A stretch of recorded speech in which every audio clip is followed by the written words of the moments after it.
Hello, everybody. I'm here with the TheBrainTeaser, Hello. and today we're going to be holding an interview about Scarecrow and the Riddler for Batman. But before going any further, warning, there are going to be mentions of abuse, whole other level abuse, religious content, guns, homicidal violence, and swearing.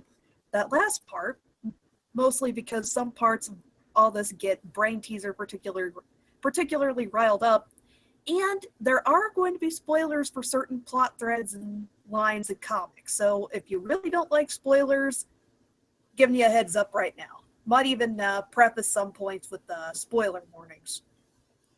Yep.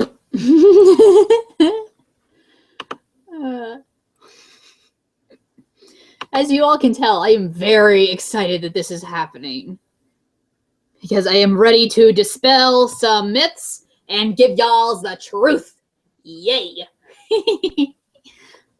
Let's get to talk about my comic book husband, so that's always the best thing. Alright, speaking of which, I'm going to start out with a gamut of questions about the Riddler and discussing the Riddler in general.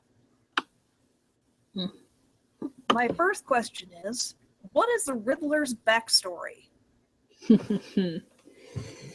Hang on your butts, people. This is going to be a bit of a long one. In the words of WatchMojo.com, as with most comic book characters, there are often reimaginings and different versions to a character's past. I have chosen to primarily follow the storyline which unfolds by taking the general fandom, yes, that means what most Batman fans consider his backstory, and this is brought up by combining of origin comics and other fictional, non-fictional media.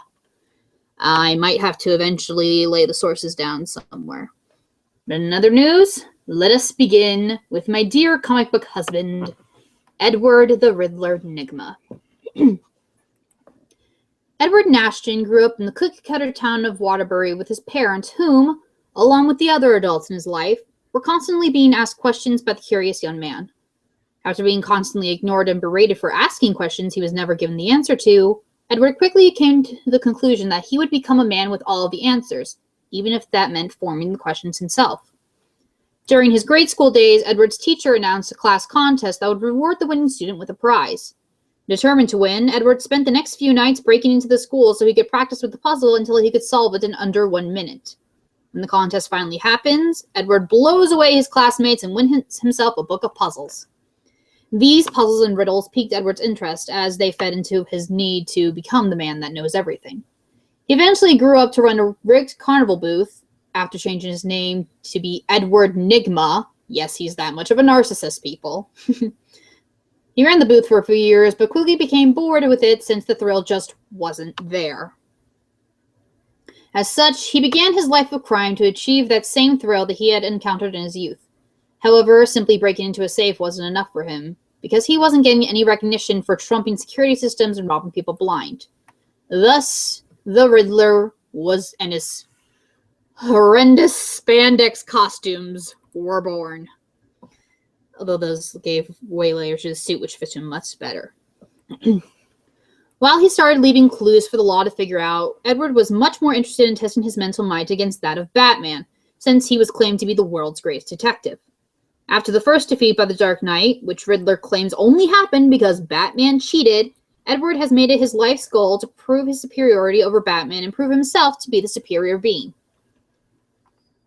In later years, Edward would claim to uncover memories of his father abusing him because he couldn't admit that Edward was in fact a genius. But some have speculated that this might be a pseudo-memory created by Edward himself. In either case, despite Edward's liking to tip the odds in his favor, he has been proven to be incapable of actually lying. He's just very cryptic about the truth.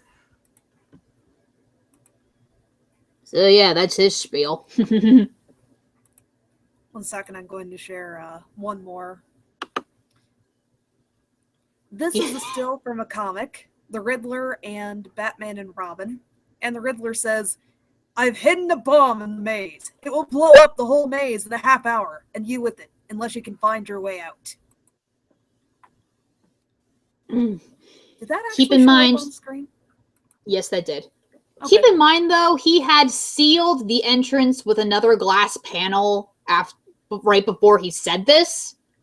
So it gives you an indication what I mean about him tipping the odds in his favor.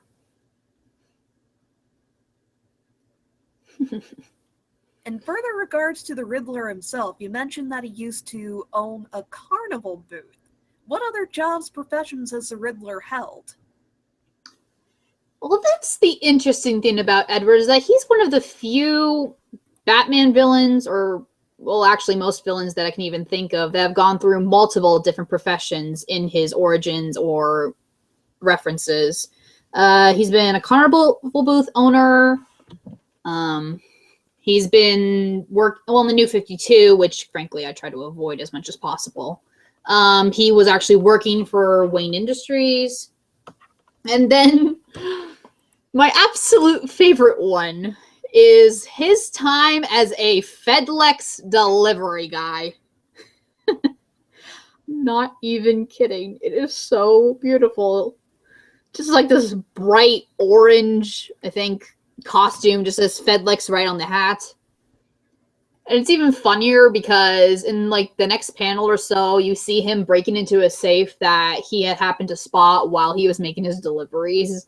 It just shows you how desperate he is willing to be to get what he wants.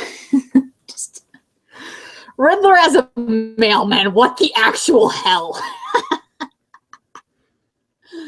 He's been a mailman as well as a delivery driver. Yep, he literally drives the truck, takes the packages inside, and then he goes back out. Oh, good God. Shoot, I cannot find any images of that for the life of me, but instead, I have found something else. I'm just going to put it up on screen. Oh, should I be scared? Riddler mobile. Oh, gal.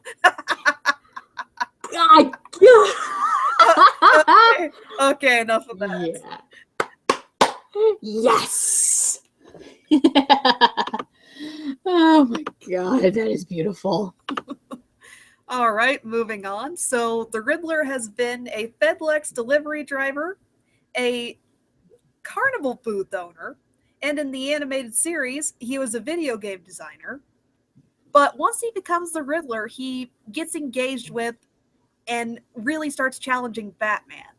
Why does the Riddler specifically challenge Batman with his puzzles? Let me start out by saying that this is probably one of the biggest misconceptions about Riddler. So I'm going to say this very slowly for all of you to hear. He is not trying to get caught. And the reason I say this is because Riddler does not see himself as insane, despite the fact that he's one of the few Batman villains that seems to have a conclusive diagnosis. The reason Riddler leaves behind clues is because he is basically trolling Batman as hard as he can.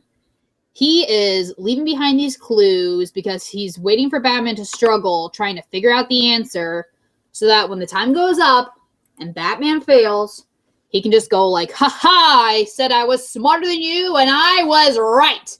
Yeah, dick. So again, he's not trying to be caught. He is just being a sadistic little troll, even though he doesn't see himself as that. This is kind of deviating from... Oh, dear. Sorry about the phone. Yeah, you're fine. This is kind of deviating from... Okay, I'm just going to stick to the script. I just lost my train of thought. You're fine. How big in scope is the Riddler's best scheme? Ooh, man. See, it's plots like what I'm about to discuss right now that make me question why people consider him to be one of the weaker villains. Oh, actually, before I even begin that, spoilers! Because this is going to be talking about one of the biggest and most well-regarded Batman plots of all time. That, of course, being Hush. Now, how big in scope? Oh, well, what I had on screen was not the comic book image for that. I was just just wanted to put that as a disclaimer. Which franchise or sequence was this from before you go over it, so people can look this up regardless of spoiler warning? Hush, I believe, was in the main Batman comic book line. Ran for 12 issues, but can now be, well, actually has been a while, can be purchased as a volume that includes all 12 issues. It was a very big arc that dealt a lot with Bruce's past, and it was kind of this big mystery thing because the basic plot is that someone is using Batman's greatest enemies to hurt him, hurt his friends, and it turns out the man orchestrating all, well, the one who is paying for all this to happen is Bruce's old childhood friend by the name of Thomas Elliot, who people might deduce is Hush. However, the one who actually came up with the plans and the means, surprise, surprise, was the Riddler. And the way he was able to do this is that he was being a little, well, I mean, I can actually understand him being a little upset because he found out he had terminal brain cancer.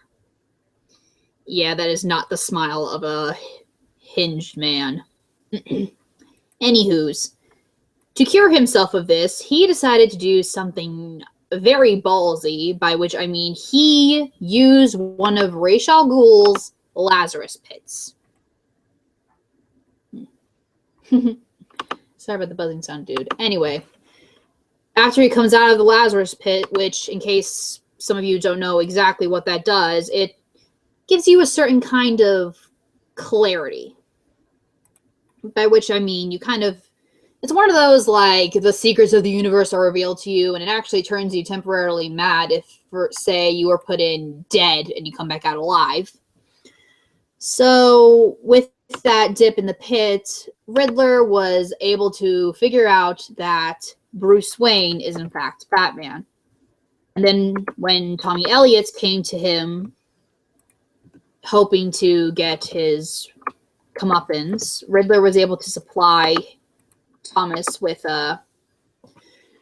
basically the means to manipulate the Batman villains into doing exactly what he wanted and the means to destroy Batman from the inside out. Real nice guy there, isn't he? But keep in mind, this is a plot that involved the manipulation of Scarecrow, Poison Ivy, Joker, Harley Quinn, and Superman. Yes, you heard that right. They actually managed to give Poison Ivy kryptonite-laced lipstick in order to mind control Superman. Does that sound like a wimp to you? I don't think so. Even Superman was drunk? I need to read this. You really do. It's so fantastic. And the art, oh my god, the art is beautiful.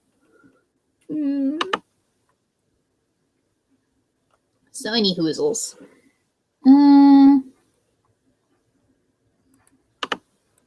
So yeah, sum it up. How big in scope is Riddler's best scheme? Oh yeah. This is was one of the aftermaths of Hush. Is Poison Ivy basically rips his masculinity to shreds because she doesn't take kindly to being somebody's puppet. So, yeah. I believe that section was called Low, if I'm correct. But yeah, basically this whole... It's a scope big enough to get every single villain on his bad side.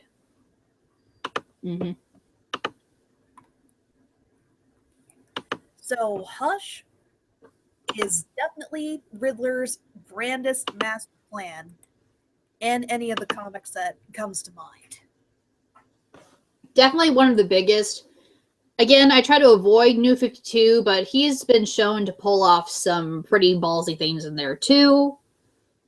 Plus, how many times do you get to hear the words, Batman is trapped in a virtual reality because of a guy in a green tux? That's pretty sweet. Fair point. In regards to the Riddler, he is a puppet master and quite up there on the villain leaderboard. Would it be possible for the Riddler to undergo a reformation arc? Oh, he has, actually. It happens a while after Hush. It's one of those big DC crossover issues whose name I can't remember off the top of my head. There's a lot of Infinite Earth or Crisis lines, all that fun stuff. But basically, he gets hit upside the head with a giant mace and is knocked unconscious. Well, actually not unconscious. He's in a coma for a good year. When he wakes up, he has total amnesia, meaning he doesn't remember his villain. Well, he comes to learn of his villainous past, but he doesn't remember actually being involved with it. The only thing that's really kept intact is his ego and his intelligence. So he goes into a private detective agency that he runs and owns. And he actually gets into a rocky professional relationship with Batman. And the agency, well, the whole Reformation arc branches off into another series called the Gotham City Sirens, which ran for about 26 issues. And that was a series involving Catwoman, Harley Quinn, and Poison Ivy basically being a bit of a vigilante team, and Riddler would pop up every once in a while. Well, actually, the first issue involves Poison Ivy having drugged him so that she can invade his apartment, and live there. There's a whole issue of him helping to, aiding the girls in finding out who's framing them for certain murders. I'm not going to get too spoilery, and yep, that's the one. That's the cover. I'm not going to get too into detail about that one because that kind of ruins a bombshell later on. But it's a good series. I highly recommend it.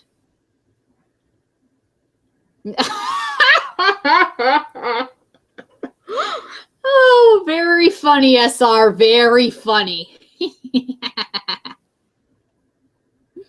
But yeah. For reference, his comment was, guess Soups needs some bat rubber lips to combat Ivy's poison kisses.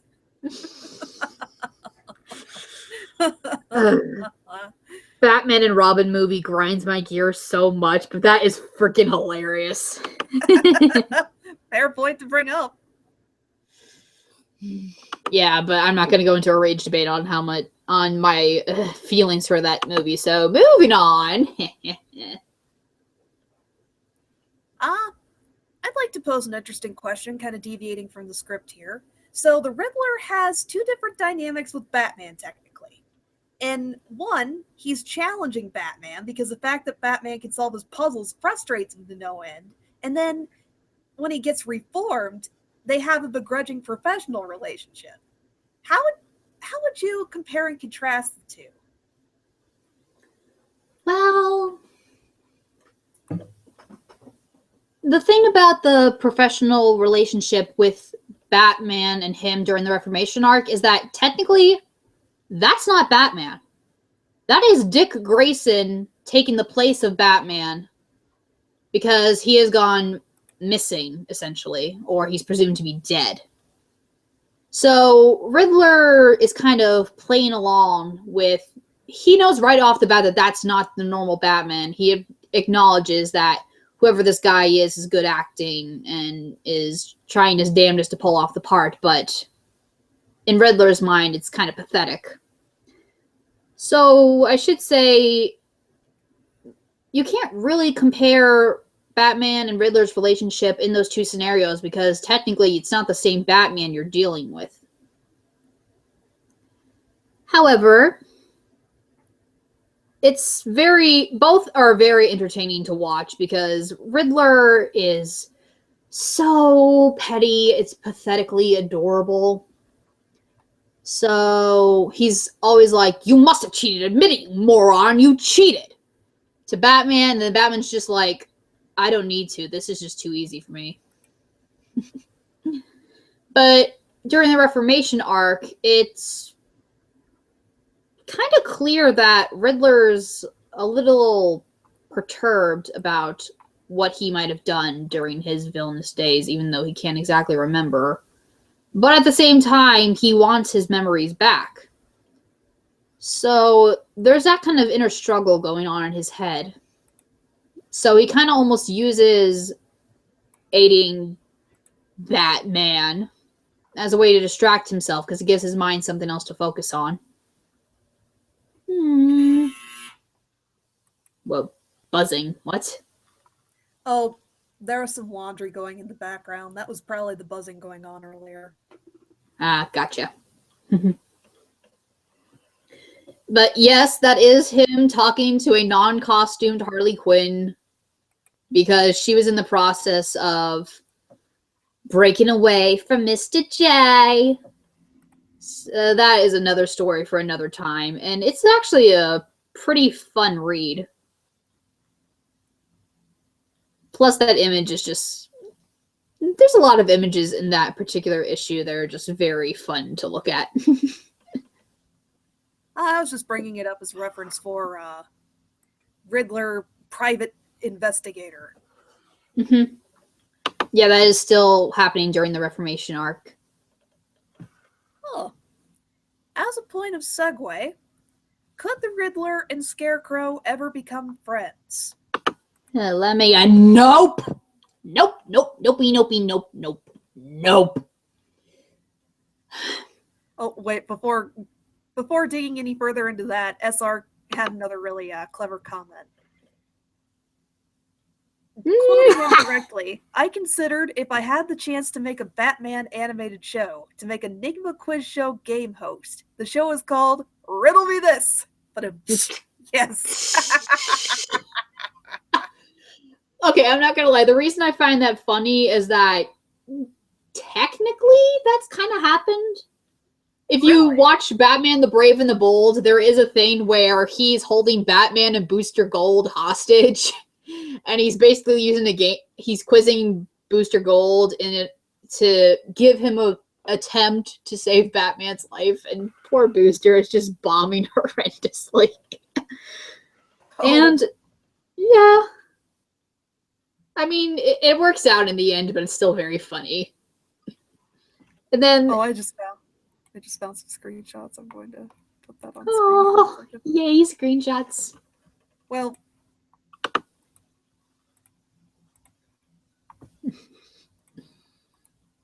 Yep, that's right, the one. There's poor Booster. There's poor Booster right there. Eddie, you goddamn showman, I love you. But yeah, anyway, there is... I can't remember the name of the comic line. It's kind of frustrating me, but Riddler actually uses a game show hostage situation to hide him searching for a treasure in the comic line. I haven't personally read it myself, but I've been hearing it's an interesting read, to say the least. Okay, trying to get back on track here. Why couldn't the Riddler and Scarecrow be friends? Well, I'm going to save it for why it couldn't work from Scarecrow's points for when we start talking about him, but from the Riddler standpoint, I had to explain first the diagnosis for Riddler. He is obsessive compulsive disorder, narcissistic, and an egomaniac. All three of those boding for any kind of relationship with him. Romantic, platonic, or just being freaking acquaintances is very, very difficult to hold because he wants things a certain way. He looks for any and every opportunity to talk about himself. And he is very obnoxious.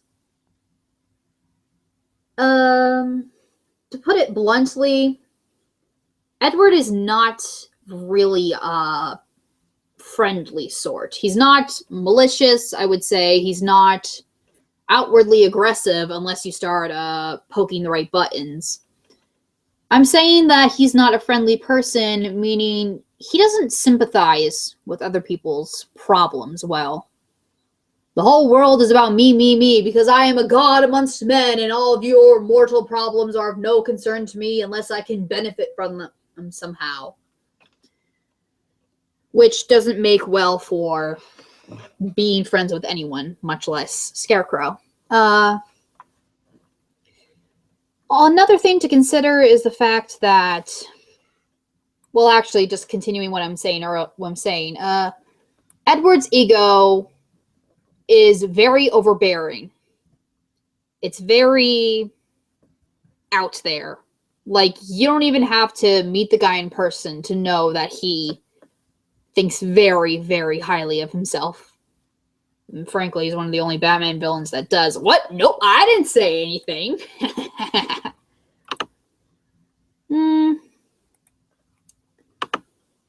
So, yeah, those two could never be friends because Riddler is a big, fat ass. And he is making no attempts to fix that. All right, probably going to bring up this question again once we've touched some basic points about Scarecrow. Moving on to Scarecrow, what is his backstory? Now we move on to Dr. Jonathan Kinney Crane, otherwise known as Scarecrow, aka where things get very dark very quickly. Now, not only is this a long one, this thing is disturbing. Arlen, Georgia native Jonathan Crane stood no chance for normalcy since the day he was conceived. With the drug-addicted Karen Kinney for a mother and the ducked-out before he was even born Gerald Crane for a father, not to mention grandmother Marion, who wanted him buried in the family home's backyard not 1 minute after the spineless child was born, the baby was left in the care of his great-granny, Mary Kinney. Thus began the boy's hell of a life. You see, Mary was a fanatically religious former Southern elitist who took stoic joy in punishing her great-grandson by means of forcing him to single-handedly take care of the family cornfield without proper protection from the biting flies and scorching sun. However, the worst of all her abuse to young Jonathan was what she did when she felt he needed to feel the true wrath of God. And before someone makes a reference, Mary is much worse than Carrie's mother. Just gonna throw that out there because I'm about to explain why. Dressing him in his Sunday best, Jonathan was locked into the dilapidated chapel/aviary, which, for those of you who don't know, is basically a giant birdhouse, in the backyard, where he was mysteriously and continuously attacked by a murder of wild crows for the entire evening he was there. Just gonna let that sink in for a second, if you don't mind. Okay, sinking in, done, moving on. Jonathan's experiences at school were no easier on him. Due to his skinny as a rail body type, large pointed nose, need for glasses, and general cowardice, he was a prime cut of zebra for the lions that are schoolyard bullies. Called names like Scarecrow and Ichabod Crane, alongside getting regularly attacked by both classmates and his own guardian, Jonathan was never safe. As with most villain types, one stormy night began the turning point in all of that. Awoken in the middle of the night by the sound of thunder, Jonathan went to the kitchen for a glass of water, only to hide in the hallway at the sight of Mary cooking in the kitchen. She was not cooking food, however, but a mix of herbs, chemicals, and one very dead rat. But what's truly odd is that she then squeezed the juices of said rat onto the suit she always made Jonathan wear when in the aviary. Next, she took the rat outside in the rain, placed it on the Scarecrow of the cornfield, and turned her back to it just as the very crows that were Jonathan's worst nightmares proceeded to rip at both the rat and the Scarecrow. Jonathan now understood why Great Granny managed to make all those birds attack him every time he was in the church. She had personally researched and concocted the simmered mixture to feed into the crows' hunger pheromone so they would specifically target her great-grandson. This was the moment where Jonathan's young mind, in his own words, learned from my own great-grandmother the two most powerful forces on earth, fear and control, and that anyone could use them.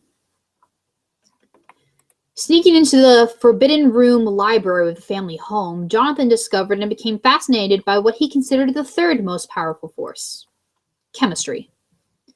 This interest would eventually lead him to make a more intense version of Great Granny Mary's formula that led to the murder of her before his adulthood.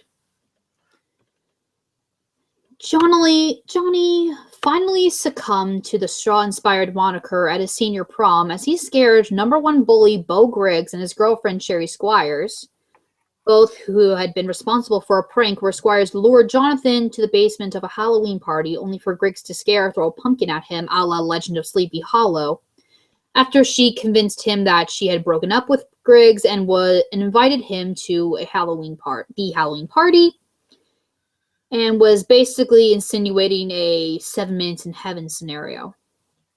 But anyway, he scared them into crashing their car in an accident that kills Squires and paralyzes Griggs for the rest of his life. 2 murders under his belt, Jonathan goes off to Gotham University where he earns a psychology degree with a specialty for phobias. Jonathan eventually became the leading professor of psychology at his alma mater, as well as a psychiatrist at his future home, Arkham Asylum. And here's an interesting tidbit. During his internship period at the latter, he became the mentor and doctor of one Thomas Elliot, who would later be known as the villain Hush. And keep in mind, this is a master-apprentice relationship that carries on to this day. Gotta love when things go full circle, huh? Anyway, said position at GU was terminated after Crane fired a gun in class in order to prove a point in an unorthodox way, injuring without killing one of the students in the process. The dismissal was the breaking point for Jonathan, and it is here where enters the realm of full-time criminal. Using the research he had been compiling all of his life, including experiments he performed on his patients in secret, Jonathan created his trademark fear toxin and officially donned the alias of Scarecrow, Master of Fear. Victims outside of Mary and Sherry have included Gotham University colleagues responsible for his dismissal, his grandmother Marion, and he has even attempted the lives of his birth parents and his toddler unnamed half-sister by Mother Karen before Batman's first capture of the chemist.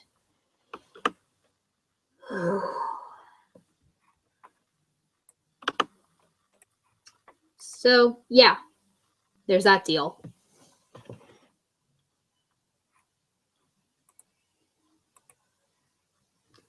Leaves you kind of speechless, don't it?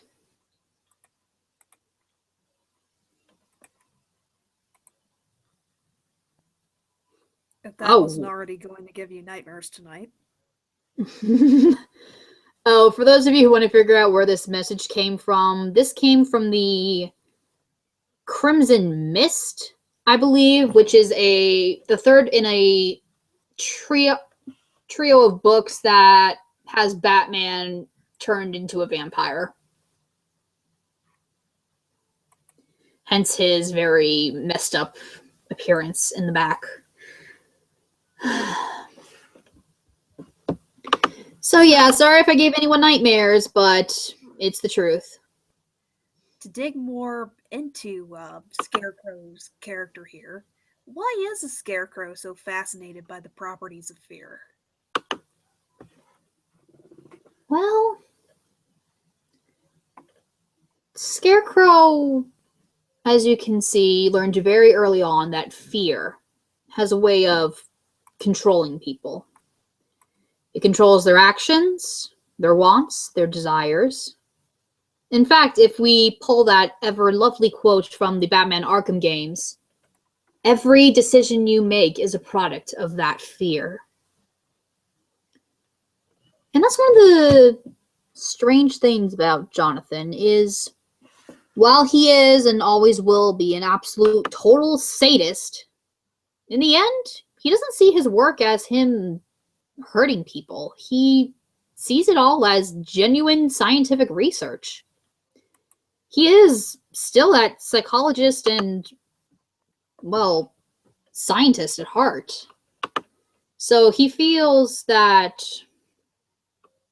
well, he sees himself as one of those works where you're going to regret having laughed and scorned me because my research will have proven to be right. In fact, if I can pull something up in the chat really fast. A friend of mine in the, well, a friend of a friend of mine in the Batman fandom actually compiled a Jonathan Crane analysis that kind of explains where I'm coming from when I say this. And this is actually a bit of a headcanon that I've recently adopted myself because it is just so freaking brilliant. But whatever the case, Jonathan is fascinated by fear because of the power fear has.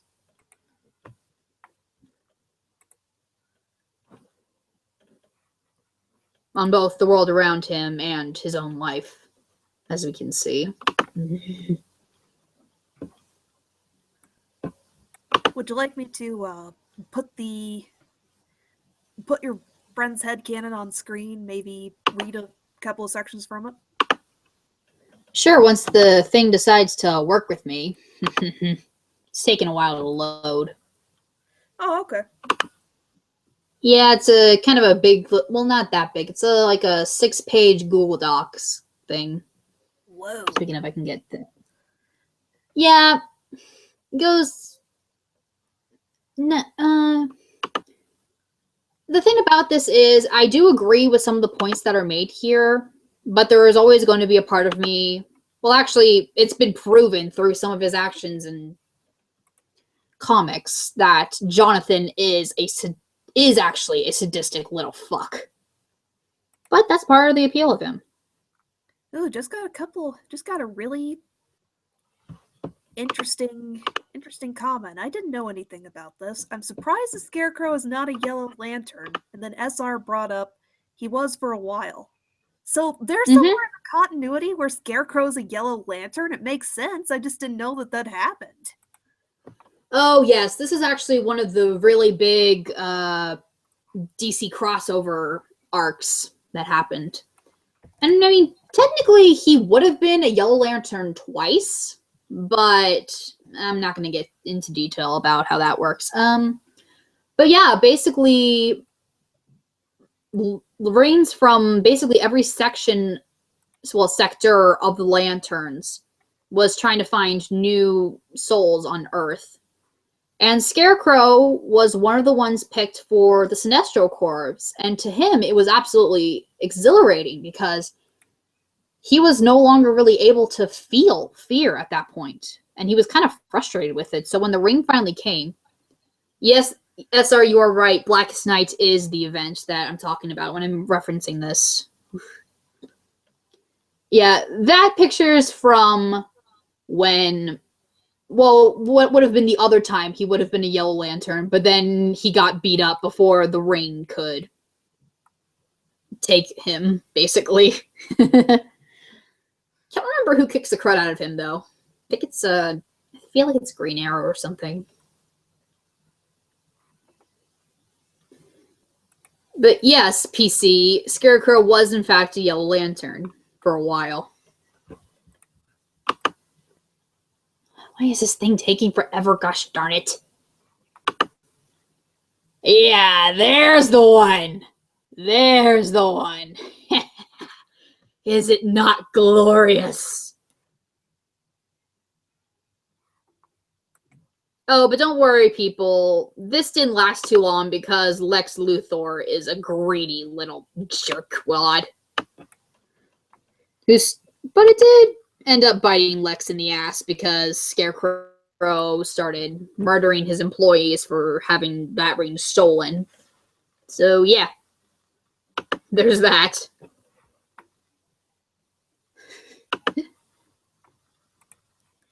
Okay, in the meantime, in regards to Scarecrow and Fear, what's the most dastardly experiment Scarecrow has ever conducted?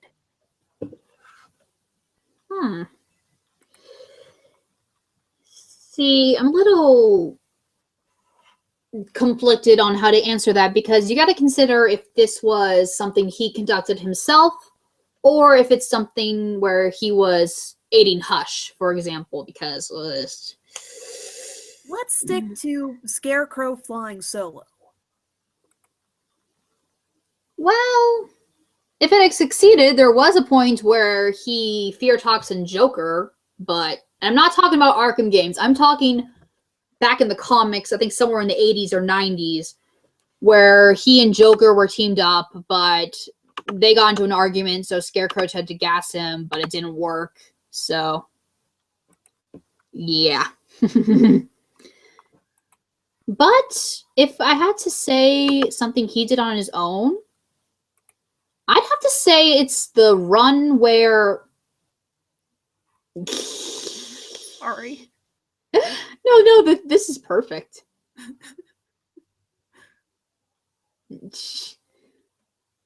But anyway, to show you what I mean by him being a sadistic little fuck, it's the experiments Jonathan runs where he doesn't even need the fear toxin to instill negativity into people.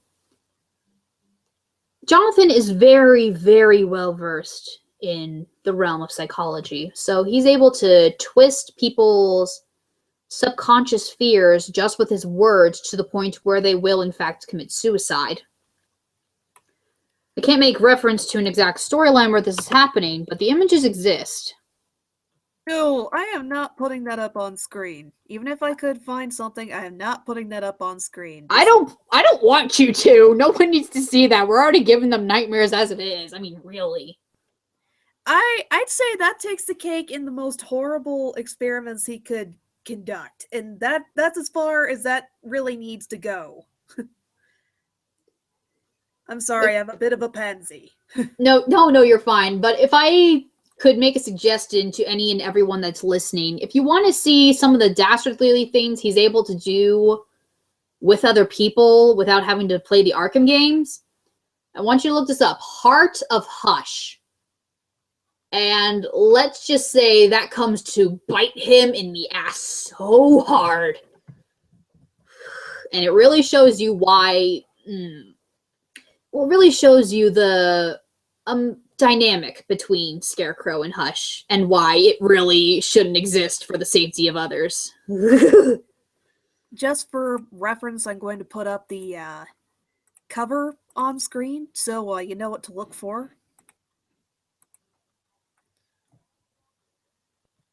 And actually, that's another reason why it comes full circle, because that event leads into the beginning of the Gotham City Sirens line that leads into Edward's Reformation arc. So, woo.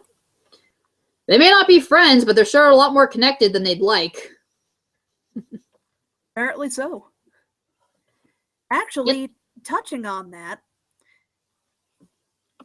why the Riddler couldn't be friends with the Scarecrow has partly to do with his ego. How would Scarecrow see the Riddler? Or why would their potential friendship not work from his perspective? The same reason why no one essentially can be friends with Scarecrow. Well, actually, I need to explain a little bit of background here. This is a canonical kind of thing, so bear with me on this. If you take out people like Ra's al Ghul or basically any one of the supernaturally inclined Batman villains, Scarecrow is meant to be one of the oldest. So like somewhere in his late 30s, somewhere in his 40s, somewhere around there. Because, you know, he'd had to have gone through earning a degree in psychology, being the teacher for a good number of years, and all that fun stuff. But, and this is why I love the fact that I myself am a psychology student, so I can actually understand what I'm talking about. Scarecrow, given his past, is really unable to form healthy relationships of any kind. He's got pretty severe trust issues. He has no realm of knowing compassion or sympathy, or empathy for that matter. In fact, the way I like to describe Scarecrow is that he is a 98.3% empathy devoid sadist. And that is because of what he's had to deal with in his life. And even if he didn't have that past, again, Riddler is an absolute ass, and Scarecrow just has no room. He has no patience for that kind of thing. He doesn't really have patience for most people, in all honesty. Because they're like, oh, we're here to help you, Jonathan. And he's like, I know the lingo. I know what you're trying to do. And I know you're bullshitting me. Because he's been a psychologist. He knows what both sides of the spectrum are like. And he knows that he's kind of screwed. And he doesn't really mind in the slightest. However, that's not to say Jonathan hasn't tried being a supportive kind of person. Which is where I'm going to recommend another two. Remorse or... Okay, hold on. Actually, this answers a question that I'm being asked. Has he ever shown any remorse or regret? Well, no. But he has shown sympathy. Or at least his version of sympathy. The most famous case, if any of you know DC Comics I can think of, is Mistress of Fear, with a young lady by the name of Becky Albright, who, long story short, she is a woman... Oh, again, spoilers! She's a young woman who kind of gives this tip that leads to Scarecrow being captured. And it is one of those things where no one in Arkham is going to let Scarecrow live it down. Because a little girl, and this is a very young woman with a cane, because she can't walk properly. She's like this ginger, freckle, thin as a rail kind of person. So everyone in... Yep, that's her right there. And for those of you who don't know what is in his hand, that's a costume he made for Becky, because when he gets out of Arkham again and hunts her down and fear gasses her, and he hears what she screams out in his fears, like, don't laugh at my form, I never meant to look like this. He sympathizes with her insecurities, because that's the exact same thing he's had to go through, I should say. So he's like, I understand you. I can help you. So he makes her a costume and invites her to join his little crew, which of course she says no, like hella no. But there is another case that not only I personally find deeper, but kind of gets glossed over in the scheme of things. It's a story called Study Hall. And I found this story because of a Mad Love and Other Batman Stories collection that I own. And the storyline behind this is that Jonathan breaks out of Arkham not to commit more crimes, but because he's kind of sitting in his cell at Arkham and going, when I am too weak and feeble to fight against Batman, what am I to do with myself? So he basically breaks out, forges some papers, and becomes an English professor at a New England college. Yeah, it's super creepy. Anyway, There is a student in his class by the name of Molly Randall, who Jonathan kind of takes on as his daughter figure almost. She's always in his office. They talk to each other. He learns all these things about her, and she's one of those students that come across once in a professor's lifetime, I believe the quote he says is. But one night, he comes to his office, and Molly is crying. And without going into detail, one of the college jocks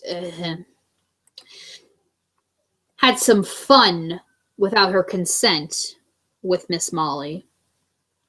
And once Scarecrow finds out, it is what snaps him into using his persona to punish this jock. Oh, sweet Molly. Sweet, sweet Molly. But basically, Molly being hurt is the only reason he went back to being Scarecrow, because he was actually pretty satisfied with his life in New England now. And Batman himself says, I suppose he was trying to help Molly in the only way he knows how. Which again proves why he and Riddler would not be friends, because this is what Jonathan thinks helping a friend looks like. So yeah.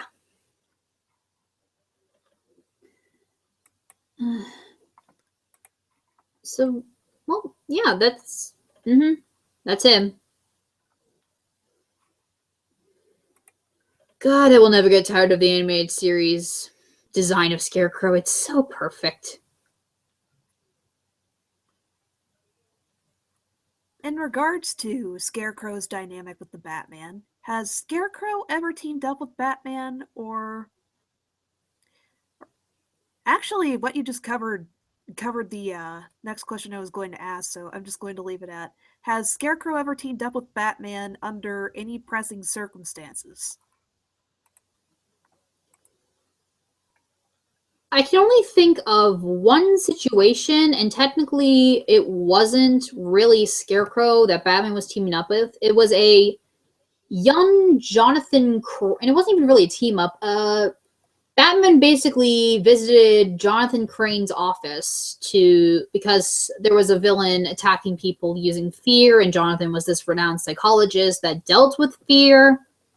I can't exactly remember how that storyline went, but I'm going to assume it turns out that Jonathan is the one that is causing all this. So no, he and Batman have never teamed up as far as I know. And frankly, I don't see it happening in the near future. Huh. Okay, I gotta answer this for SR. Season 1 through 3. Season 4 can go in the corner. That is not a Scarecrow. That is a freaking hangman. Plus, Henry Pollock Jr.'s voice will always be my Scarecrow headcanon voice. As John Glover's Riddler will always be my headcanon voice. For reference, I am going to put up the different animated series designs for Scarecrow on screen. And I definitely agree his earlier design is much better than his Season 4 variant. I'm going to bring up the Season 1 through 3 design first. You mean designs? I think they went through like two or three different. Yeah, there's at least two. I'm going to bring up the mainstay one. Yeah, I'm going to bring up the mainstay one, the one that's popping up most often in screenshots. Give me a second here. Here is Scarecrow's Season 1 through 3 design. Sort of a mouth hole flap, sort of corn hair, sort of a shirt tied off at the sleeves. He looks like a Scarecrow. He looks somewhat intimidating, but he still lives up to his name. It kind of reflects the design you saw in some of the comic panels and stills too, where he had kind of a shawl. He looks like a Scarecrow. It's not over the top. It makes sense. Now I'm going to show you the Season 4 quote-unquote gritty design. I'm actually surprised that this is the one that pops up in Season 4, since season 4, that's supposedly when the show was supposed to get more kid-friendly. And then you don't watch... get me started. Here is a season 4 design. Noose around his neck with a little bit... This is overkill. This just... What is Scarecrow about this? It looks like if Scarecrow's costume and Solomon Grundy fused. That's all I can think about when I see this thing. That is not a Scarecrow, whatever the hell that is. And there were quite a few things done with the animated series in season 4 to tone things down and make them more kid-friendly, from the design changes to some of... You know how in previous seasons, when henchmen or bad guys were thrown over the side and you didn't really see them, there were scenes showing specifically what happened to him after Batman threw him off the subway or something like that. That's what makes this even more bizarre. It's not only over the... Okay, I'm going to stop now, or else I could go on for hours about... Yeah, I probably could too, honestly. All right, going to move on to a different topic. Something that isn't quite so... Should Scarecrow and Jonathan be treated as separate entities?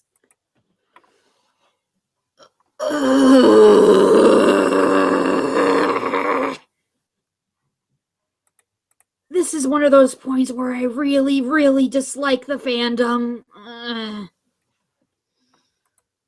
Where do I even begin with this? Give me a minute, please. I need to calm myself. Hold up. Okay, looks like I found a point of contention worse than season 4 Scarecrow design for the animated series. Mm-hmm. You can say that. Okay. Before I get into detail about why this is a point of contention, I need to explain what I mean when I get angry at the fandom. Even though I'm pretty sure the fandom's going to kick my ass for even saying this. When it comes to writing the Scarecrow, Now, actually, before I even begin that, I'm not trying to crush on anyone's creative interpretations.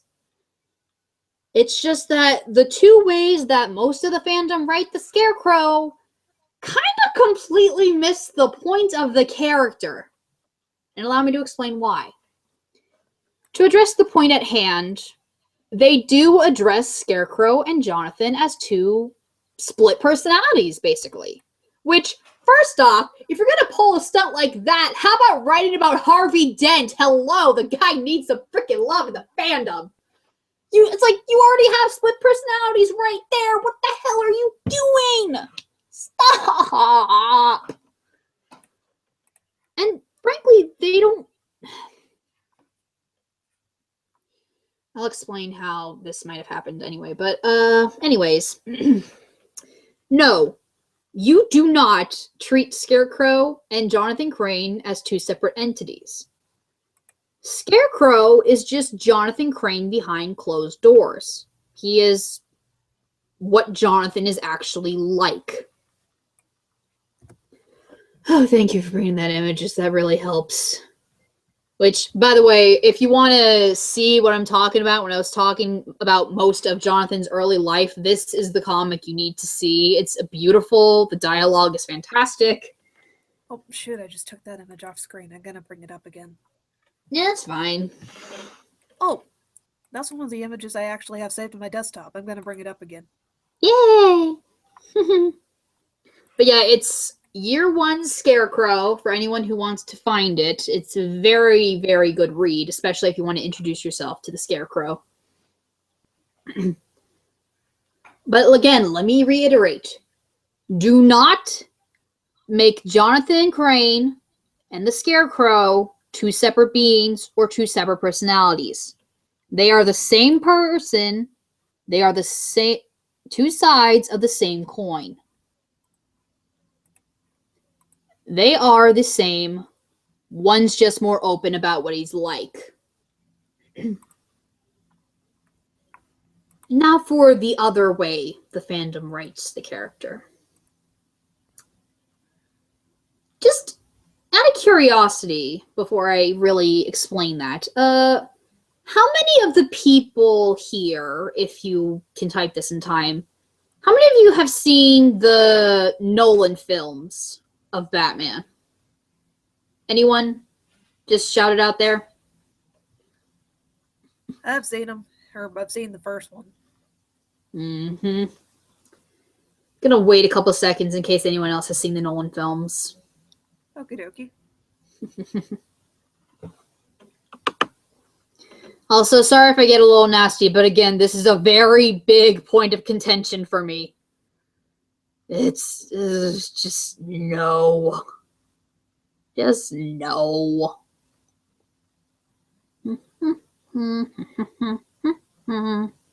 Gotta wait for the chat. Okay, I don't know if anyone's going to actually respond to me asking this question, so I'm going to explain. I'll just give it a second. Yeah. SR responded, was disappointed in that Scarecrow. I will explain my thoughts on that in a second.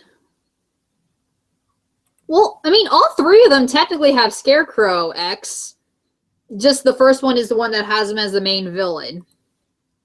It's just as long as you have seen Cillian Murphy in any of those films, you will probably understand where I'm coming from when I explain why this second way that the fandom writes Scarecrow is, I don't want to say incorrect, but it misses the point of the character.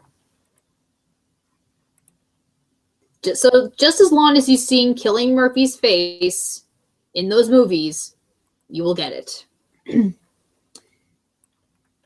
To quote the words of my DeviantArt mother, and I'm probably going to pronounce this horribly, Scarecrow on the other side of the fandom is written as a pretty boy Bishonen character. Pretty boy Bishonen dark ship character. Actually, SR, you just made my point. Murphy is too handsome for Crane. That is one of the reasons why this way the fandom writes him is incorrect. The whole point of Scarecrow is that he becomes the way he is because he is a gangly, tall beanpole. So what the heck are y'all doing making him this dashingly handsome rogue? Excuse me. This is a missing member of Pirates of the Caribbean, not... Get real. God, get it away, get it away. I took it off screen. It's off screen. I was bringing it up for reference. I know, just like Cillian Murphy. I know point of reference for this to. I know you didn't mean to. You gave it your damnedest, and I will confess, you were able to be creepy, but you are not the Scarecrow. Here's his costume. Canvas bag with a couple of some stitching and some metal. And again with the nooses for the teeth. Seriously. Oh, I need to find a reference with that. Forgot about that. Yes, X. That is exactly what I mean. He's meant to look like how he is in the animated series without his mask. He's supposed to have that kind of look to him. So, to wrap up my point on that, in the first way Scarecrow is usually written, it misses the point of the character because Jonathan is not... Scarecrow is not a split personality. He is, in fact, Jonathan. Basically, writing him that way gives Jonathan an excuse for acting the way he does. That's not the point. You're literally trying to give him Harvey Dent's Two-Face transformation story, and I do not like it. I really don't. And actually, most of the fandom doesn't like it either. As for the other way the fandom writes him, making him handsome defeats the purpose of what made him Scarecrow in the first place. You're taking away one of the reasons why Jonathan became this sadist victim.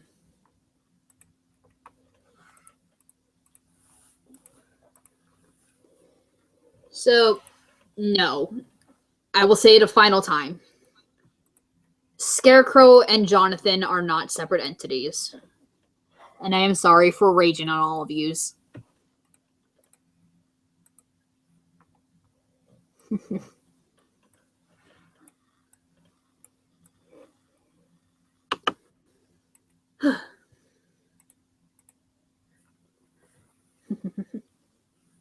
What's up with the dinging? Dinging. Yeah, are you like holding a glass or something? Oh, I keep hearing like this clink. Somebody was clink, or if there was beeping, my brother was cooking something.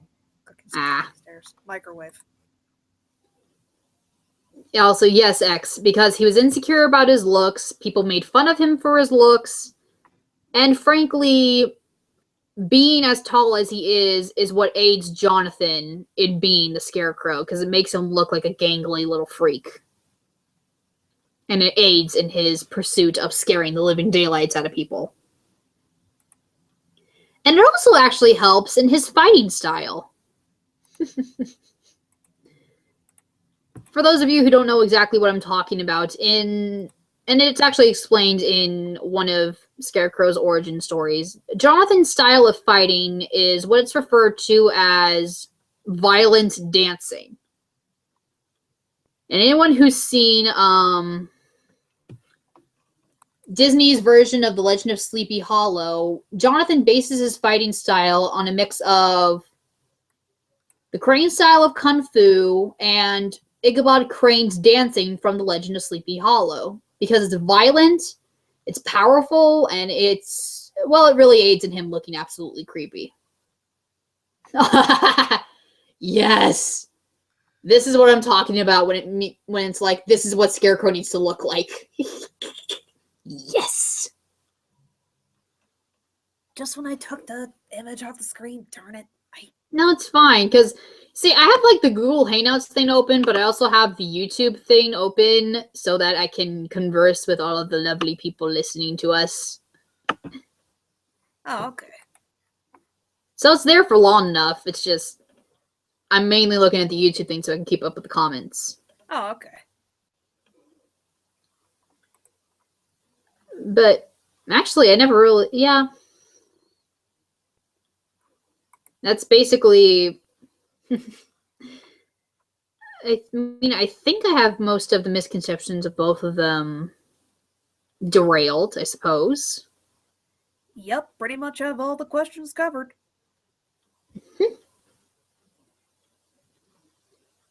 I'd like a bit more. Oh, sorry, go ahead. No, actually, you go ahead. Wait.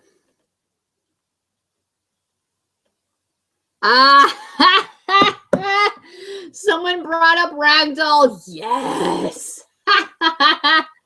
Yes. Yes. You used Ragdoll. Oh. 2004's The Batman cartoon series. There was a character called the Ragdoll. And Ragdoll's motif was that he was a triple jointed contortionist.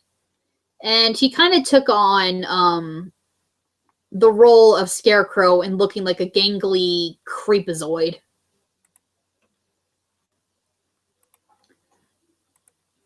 Because I think there was some kind of issue with them being unable to actually have Scarecrow in the series, so Ragdoll was there to keep the creep factor going on.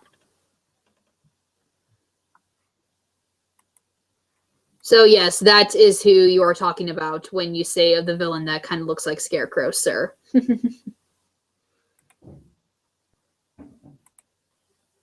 Huh. Yeah, Ragdoll was a ton of fun. Yep, that's one of his comic iterations. Isn't he just lovely? Sorry for scaring you, lots of logos, but yep. Well, I found several different screenshots of his iteration in the cartoon, but All of them are just... I'm just going to bring up this one. Right on the nose, SR, right on the nose.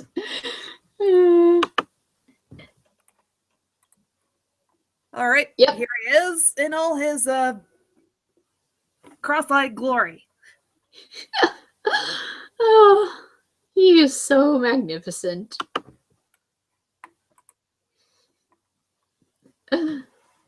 Ragdoll, Scarecrow and the Geek's love child. This was a quote from SR. Yup. Oh, I just realized this thing finally loaded. The thing I was trying to show you earlier. The thing. Do the Yes. thing, Lee. Yes. Yeepy doopy doo. Gonna chats. Boop.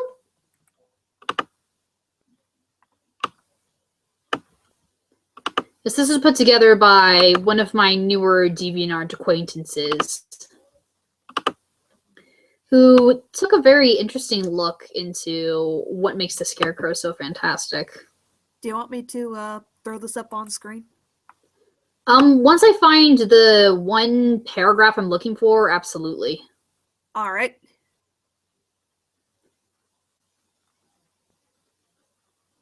Although, actually, if you want to make reference to, hold on, where is it?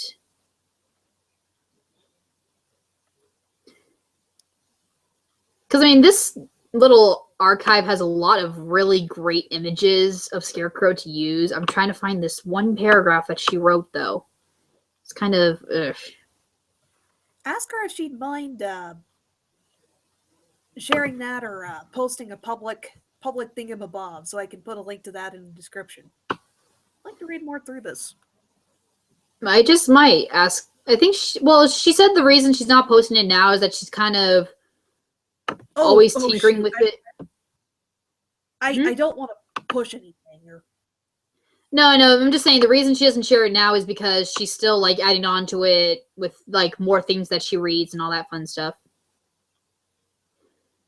Let me just see if I can find... this is the reference I was trying to make earlier. It's on page 6. It starts with, I have reason to believe. If you want to pull that on the screen. All right. Just found it. Yay.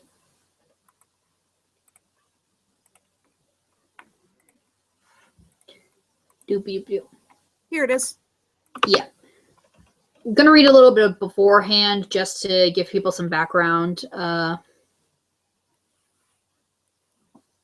Now, if Jonathan wants the approval of his peers so badly and to prove himself, why would he pursue such a terrifying career? For this, let's discuss Harlow.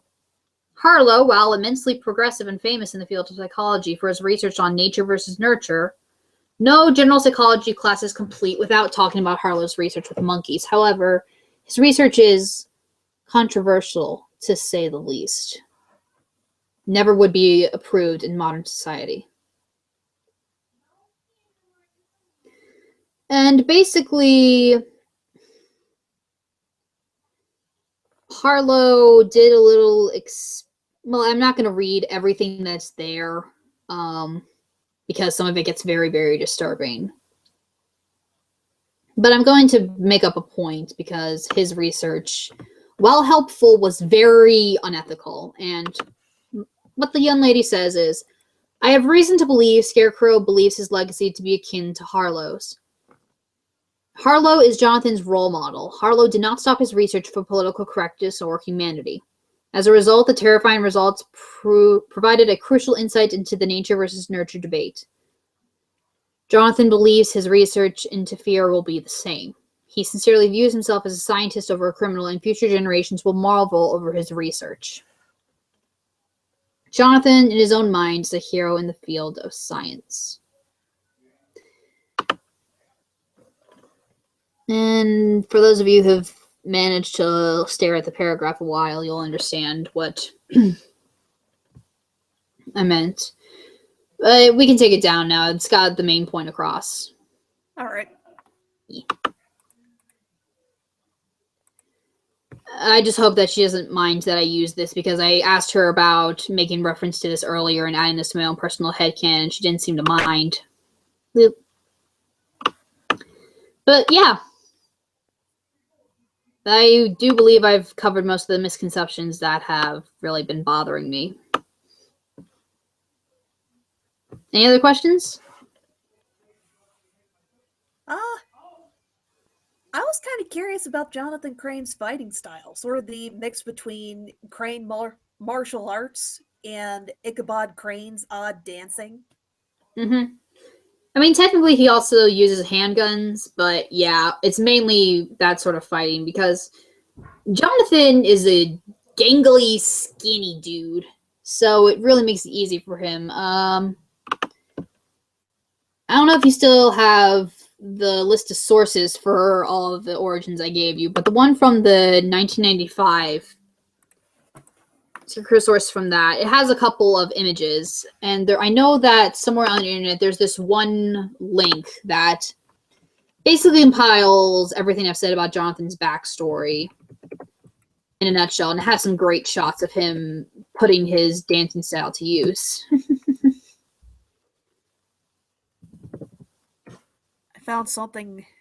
I found a comic still of him shooting off the gun in class. Oh, yep. There's that. Put that up on screen real quick, so It's funny, and that's why I have to thank Scarecrow, because if it wasn't for him, I wouldn't have like one of the greatest works of poetry I've ever written in existence. Because I wrote a poem based on that moment, and well, let's just say it turned out well. Want to put a link in that to the description when this is posted and archived and all that fun stuff. It's on my DeviantArt page, actually. Hold on, let me... Well, it's on one of my DeviantArt accounts. Oh, there goes the puppies. Sorry about that. It's fine. And you can probably hear somebody shouting, "Shut up!" in the background too, huh? Hey, it's dogs. What can you do, man? I'm just gonna... Oops. Doopy-doopy-doo. Didn't realize I was still screen sharing. Oops, what? Oh. I just switched over. Oh, I just tabbed over to chat for a second. Okay. And link. Chat boxception.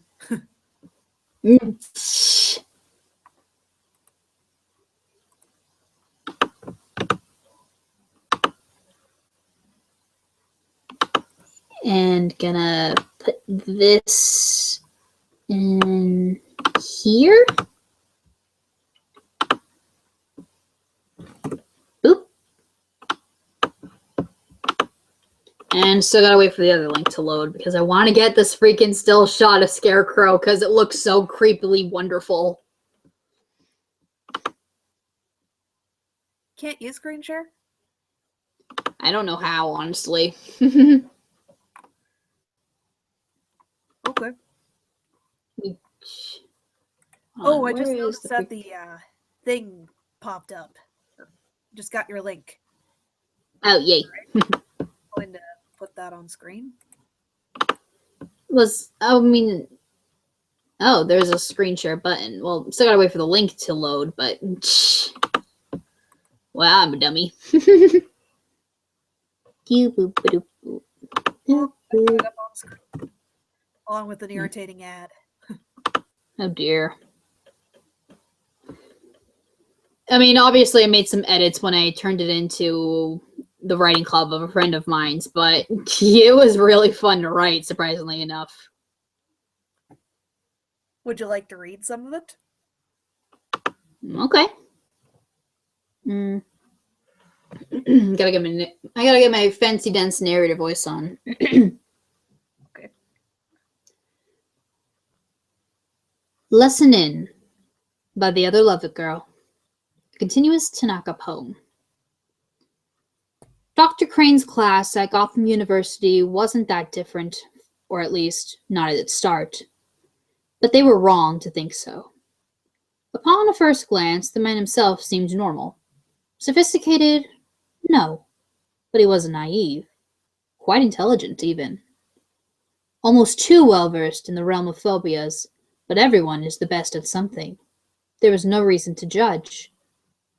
There was judgment, yes, but it had nothing to do with academics. Students and teachers alike would mock this living beanpole. Height, build, glasses, nose, even his mannerisms would be scrutinized. But did that ever stop him? Did he ever stop them? No, because he was used to it. They'd done the same in his hometown back in Georgia. More so there, even. Scarecrow, freak, Ichabod Crane, almost all followed with blows. But he buried that beneath silence and studies, put it all into his work, until he could leave it all behind and move on. And he did, it seemed. The course wasn't merciful. Oop. Got scrolled back up.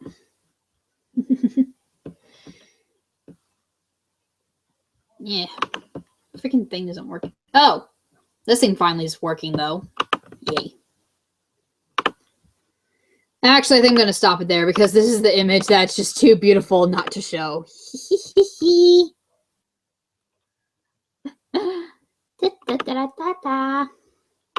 Kinda gotta scroll down a little bit, though.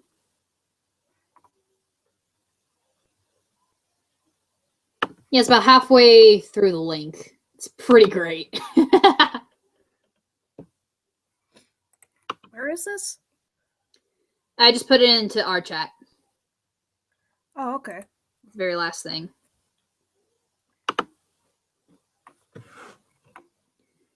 And it helps because it basically references everything I was putting in the backstory, which really helps. Oh, okay. I'm going to bring that up on screen. And here it is. Whoa! Not the exact image I was looking for, but yes! I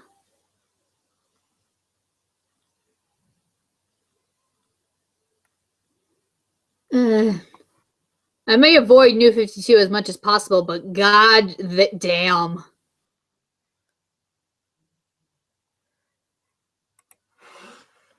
Oh, oops, I didn't even have this up on...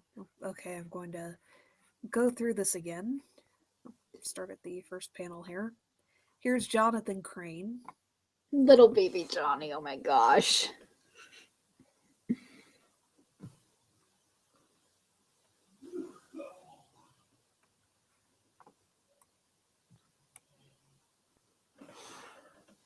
That's terrifying. Right. Hold on, let me... And... Loading, loading, loading, loading, loading. Okay, probably going to wind down from here and wrap up. Anything you want to end on here? Oh, right now I'm trying to catch up on the comments because I hadn't been looking at them.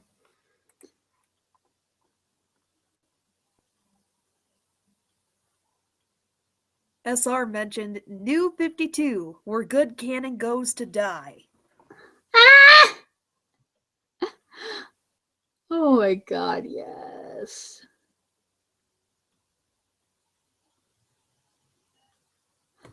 Oh my god, baby doll! Yes! Oh, childhood restored. Thank you, darlings. For context here, there's been a discussion going on in the comments about who would be good villain choices for a DC movie once they get out of gritty phase.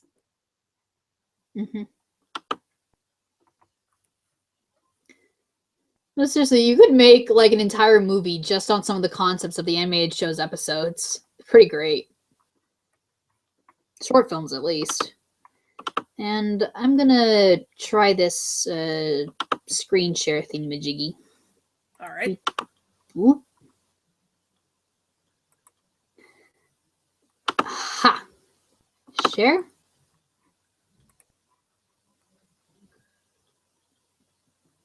know if it's working or not, but Oh, well, you also have to press an irritating button saying share all. sure. Okay. Or present to everyone. Well, I mean, I think. Hold on. Let me see if this thing is. Something's popping up. Something was popping up.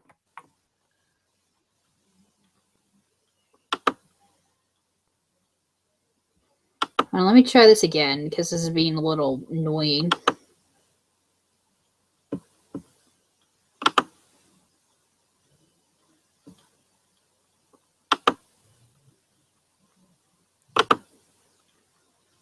Oh, not this thing.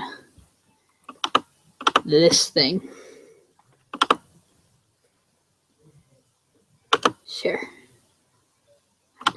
So yeah, for those of you who can see it, these are the two images of Scarecrow doing the crane fighting style dancing move. Well, this is the way he battles, and it's pretty creepy, I'm not gonna lie. I mean, I don't know if it's showing up on YouTube or not.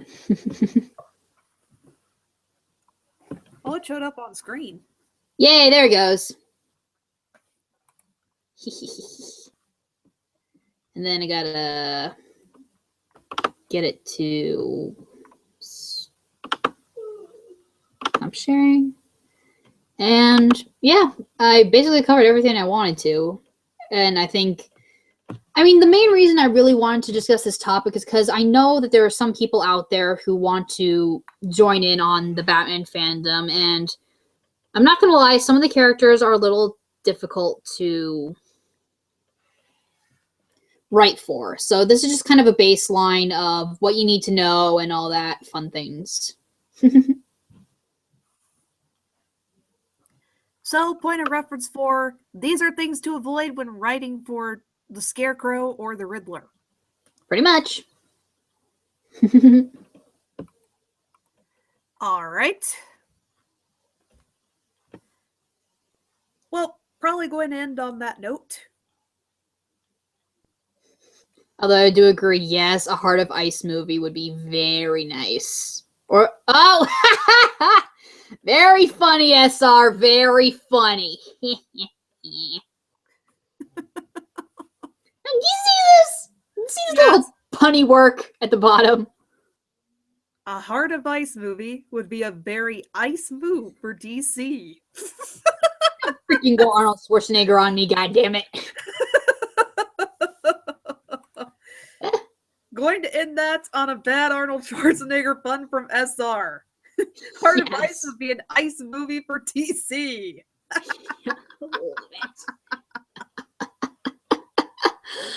Oh, sweet babies. Well, thank you for joining us, everybody. Thank you for taking time out of your schedule and researching all this and compiling it together, BrainTeaser. Oh, I do what I can. Thank you, though. Thank you for putting this whole thing together anyway, because you're the one that had to find all these frickin' images. Wasn't too difficult. Google's your friend. Yeah. Yes. Yes, it is. Aw, thanks, X. That's really nice of you to say. It's nice to have these discussions every week. Thanks, Shank X. Definitely gonna keep it up. So, on that note, shall we? Yep. I'm TheRScrooge, and I'm the BrainTeaser. have a good night. Bye, y'alls.